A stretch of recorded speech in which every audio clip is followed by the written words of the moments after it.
French Revolution. Learning about French Revolution and French society during the late 18th century.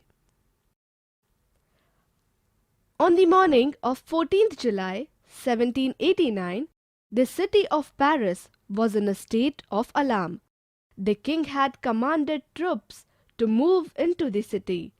Rumor spread that he would soon order the army to open fire upon the citizens.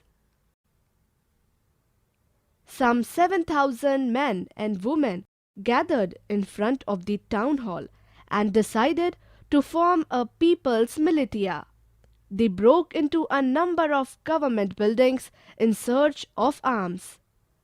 A group of several hundred people marched towards the eastern part of the city and stormed the fortress prison, the Bastille, where they hoped to find hoarded ammunition.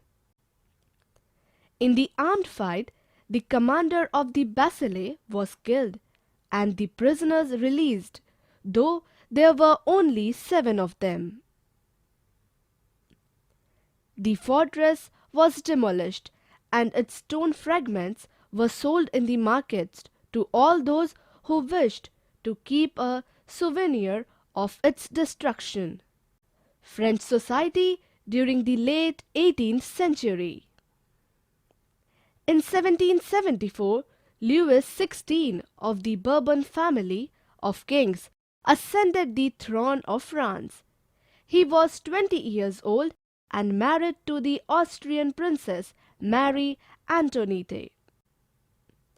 Under Louis XVI, France helped the 13 American colonies to gain their independence from the common enemy, Britain. The war added more than $1 billion livres, unit of currency in France, discontinued in 1794, to a debt that had already risen to more than 2 billion livres. French society in the 18th century was divided into 3 estates, and only members of the third estate paid taxes. The Society of Estates was part of the feudal system that dated back to the Middle Ages. The term old regime is usually used to describe the society and institution of France before 1789. Peasants made up about 90% of the population. Only a small number of them owned the land they cultivated.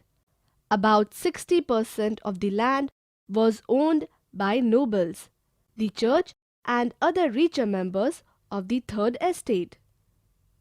The members of the first 2 estate, that is, the clergy, group of persons invested the special functions in the church, and the nobility enjoyed certain privileges by birth. The most important of these exemption from paying taxes to the state. The nobles further enjoyed feudal privileges. This included feudal dues, which they extracted from the peasants. Peasants were obliged to render services to the lord, to work in his house and fields, to serve in the army, or to participate in building roads. The church too extracted its share of taxes called tithes, a tax levied by the church comprising 1/10 of the agricultural produce from the peasants. And finally, all members of the third estate had to pay taxes to the state. This included a direct tax called taille, tax to be paid directly to the state, and a number of indirect taxes which were levied on articles of everyday consumption like salt or tobacco.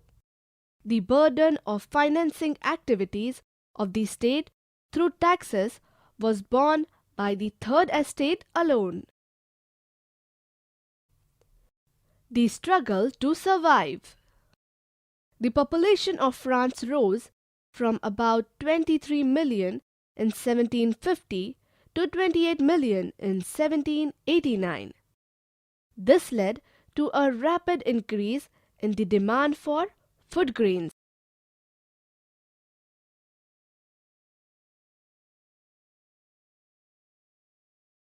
Production of grains could not keep pace with the demand, so the price of bread, which was the staple diet of the majority, rose rapidly.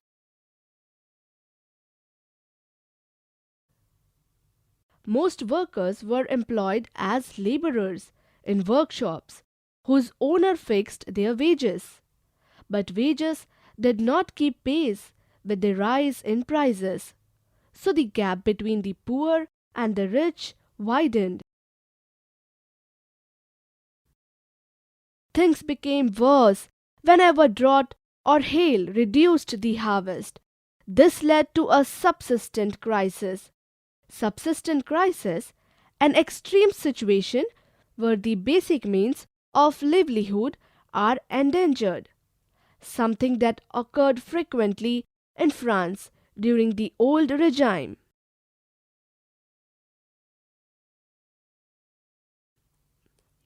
How a subsistence crisis happens. Bad harvest, scarcity of gain, rising food prices, the poorest can no longer buy bread, weaker bodies, food riots, disease epidemics, increased number. A growing middle class envisages an end to privileges. In the past, peasants and workers had participated in revolts against increasing taxes and food scarcity. This was left to those groups within the Third Estate who had become prosperous and had access to education and new ideas. The 18th century witnessed the emergence of social groups termed the middle class, who earned their wealth through an expanding overseas trade and from the manufacture of goods such as woolen and silk textiles that were either exported or bought by the richer members of society. In addition to merchants and manufacturers, the Third Estate included professions such as lawyers or administrative officials. All of these were educated and believed that no group in society should be privileged by birth. A person's social position must depend on his merit. These ideas, envisaging a society based on freedom and equal laws and opportunities for all, were put forward by philosophers such as John Locke and Jean-Jacques Rousseau.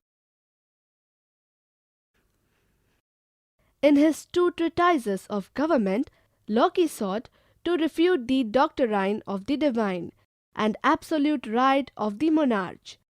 Rousseau carried the idea forward, proposing a form of government based on a social contract between people and their representatives.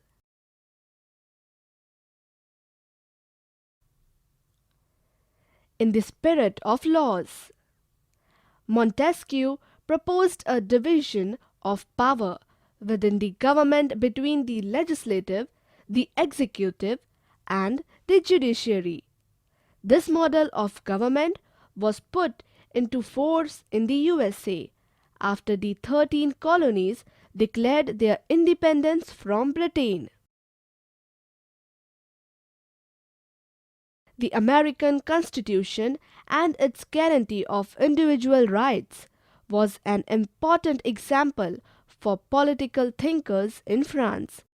The ideas of these philosophers were discussed intensively in salons and coffee houses and spread among people through books and newspapers. These were frequently read aloud in groups for the benefit of those who could not read and write.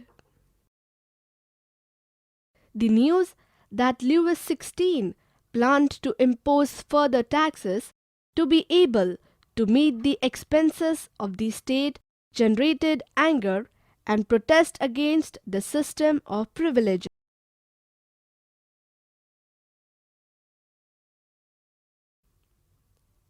Accounts of lived experiences in the old regime.